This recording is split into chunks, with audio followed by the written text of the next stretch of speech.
isang babae na nagngangalang Arya ang nagsimulang mag-record na kunwari ay nasa tawag matapos niyang mapansin na may lalaking sumusunod sa kanya.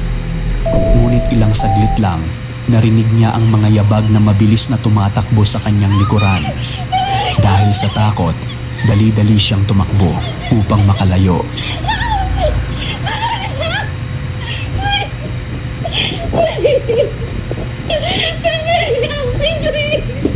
Nakakatakot talaga yan. Feeling mo may sumusunod sa'yo tapos narinig mo na lang bigla tumatakbo na. Tayo na, mapapatakbo ka na lang.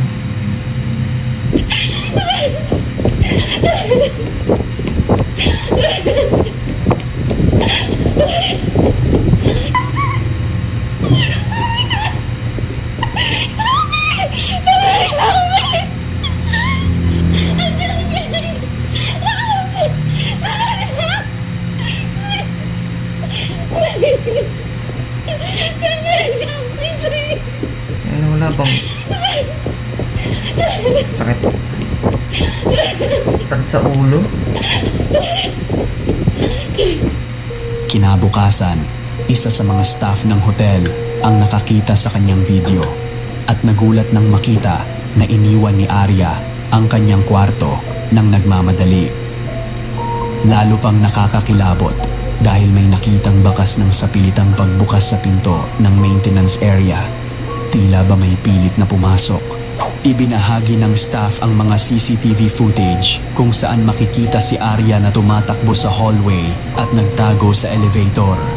Ngunit kakaiba dahil walang makikitang taong humahabol sa kanya at nang muling suriin ang footage, isang mas nakapangingilabot na bagay ang lumitaw.